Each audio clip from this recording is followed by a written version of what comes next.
Hello and welcome back to the Dividend Experiment, the channel that can help you build a portfolio that pays your bills. The content that we discuss is intended for information and educational purposes only. It should not be considered investment advice or investment recommendation. In today's video, we're going to take a look at the results of a year of comparing the almost daily dividends portfolio that a lot of you are involved in, and a common and comparable ETF, BHYL. In case this is the first video in the series that you watch, and if so, what a time to come in right at the last episode, let me just catch you up on what this comparison was trying to achieve so you can have a better idea of the context of the results. So how does it work? On the 19th of April 2022, I invested £400 into a duplicate copy of the almost daily dividends portfolio, and at the exact same time, on the exact same date, I invested £400 into a comparable Vanguard ETF, BHYL, and at the time I invested in both that had a similar dividend yield, so I thought this would be a good one to compare with. The reason I chose £400 is that it's the minimum recommended amount to invest with in order for each stock in the almost daily dividend portfolio to pay out their dividends. I didn't reinvest the dividends on either of them to keep it fair and level. The big reason for this is that the almost daily dividend portfolio would require a minimum investment of £50, and spoilers, we didn't get that many dividends across the course of the year anyway. So that would have meant that VHYL reinvested and almost daily dividends didn't, making it harder to find a true comparison.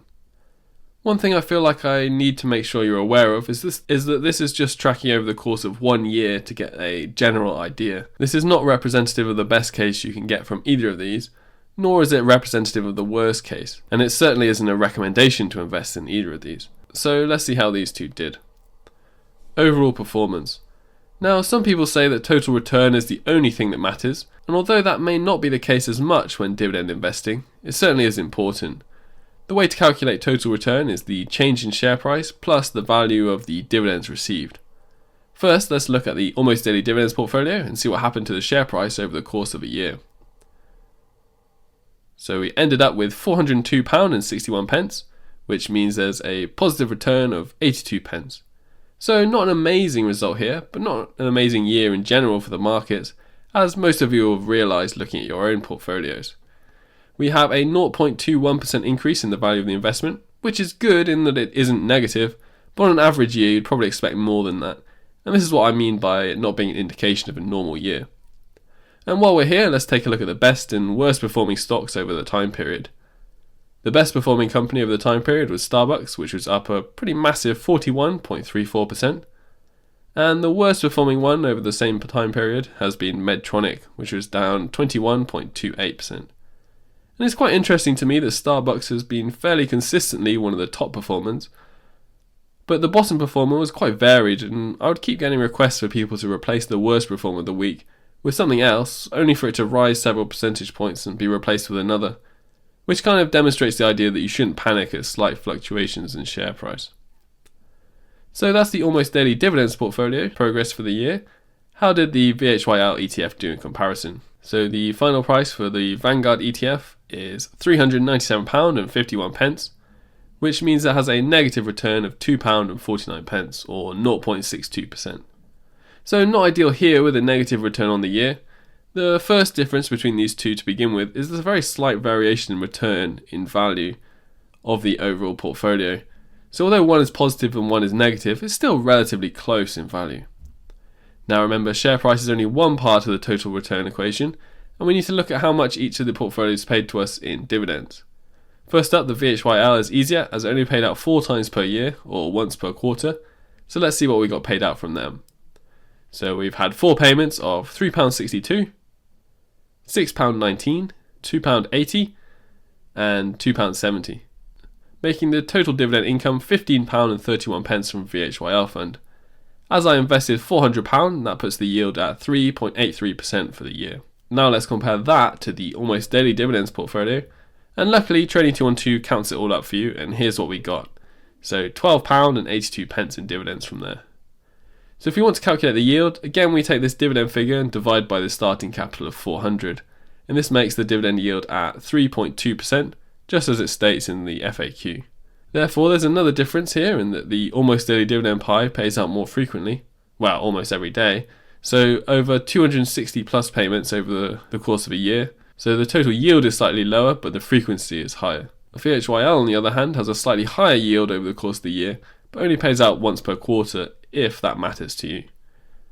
Okay, so now we have the share price change and we have the dividends. We can run the calculation to find out what the total return of each has been, or rather the profit.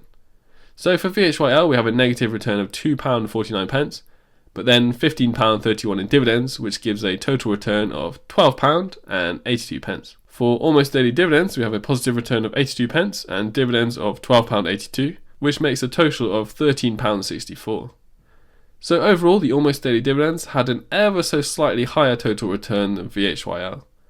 Let's take a look at some other comparisons. Volatility. Anyone who follows the stock market is aware that stock prices and market indices can move up and down on any given day. Volatility is a term for this. The level of volatility and possible risk increases with the magnitude of the swings. So if you've been watching the rest of the series, then you'll know that overall these two portfolios are not particularly volatile. It's all well and good having a yearly return in the positive, but the road to getting there can be very different. As a year is not really long enough to get a feel for how well a portfolio like either of these will perform, it's good to see the volatility of the portfolios to get another perspective on the investments. To be honest, I don't think it's worth calculating the volatility figures, as for 99% or more of you it'd be pretty meaningless to get a figure of it, and to be honest, I got kind of bored of doing these kind of calculations during my master's degree, so I don't want to be doing any more anytime soon. So instead, what I will do is give you the charts of both VHYL and almost daily dividends side by side, and you can make a visual comparison on that and draw whatever conclusions you want from that. So here is the almost daily dividends, and here is VHYL. Both of these are over the course of the year, but you can see that the almost daily dividends spent the majority of the time above the buy-in. The dotted line you might not be able to make out depending on the video quality, whilst the VHYL spent the majority of the time below that line, with some sharp peaks climbing back up to the break-even.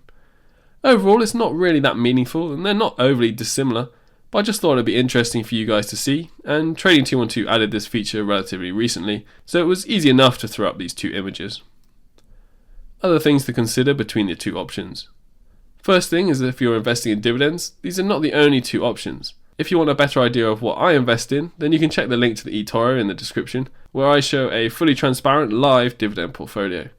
This means you can see how it's doing whenever you want, unlike other YouTubers that go into hiding when their picks don't pan out as they expected. The almost daily dividends portfolio is designed exactly for that, almost daily dividends, and everything else was a secondary consideration, so I'd say it's worth investing in if that's your goal. Okay, so what other things do I just want to make you aware of? First, the big difference between these two portfolio types is how they're managed. For VHYL, you need to pay a fee to the fund manager for them to make sure everything is kept in tip-top shape. All these types of funds have some sort of fee, but Vanguard are known for being pretty low. So this is the description from the Vanguard site, and that 0.29% is the fee that you pay for the privilege of buying the ETF. This isn't the highest fee I've seen, but it is relatively high compared to such things like index funds. And if you're wondering, that gets taken out automatically within the price of the ETF, so you don't need to worry about that. For the almost daily dividends, you don't pay such a fee for it to be managed, but you are left with another problem, perhaps a bigger problem, and it's that you're relying on me to keep the pie updated. Now this is fine, and if you saw the most recent video, I explained that the almost daily dividends portfolio doesn't have a good time ROI for me at all, but it is a fun hobby, so I'll continue to maintain it. But that might not be the case forever, as it's not like I get compensated for doing that outside of the membership of the Dividend Cult. So if you do want to support this pie and also join a community of like-minded investors, then you'd be very welcome, and there's a link in the description below this video. And that's it. 1 year of tracking these two different types of portfolios, and we finally have the update video of how they both did. What do you think about these two portfolios? Which one do you prefer? Also, now that this tracking is over, I'm doing a plan to see what we should compare next. So join up to the email list, as I'll be sending out an email asking for your opinion soon. Make sure to sign up if you want to have some input on that. If you liked this video, and if you made it this far, I'm guessing you probably did, then I have some good news for you. I'm giving away my PDF guide to the 10 dividend investing commandments, or the criteria that I use to pick dividend paying stocks, and I'm giving it away to you for free. All you need to do is submit your email in the link below, and it'll get delivered to your inbox straight away. Again, that's for free. But that's not the only benefit of joining the email. You also get updates on the almost daily dividend portfolio, interesting stock ideas or news, and special deals and free stuff that I can share with you. Thanks for watching, and I hope to see you on the next video. See you!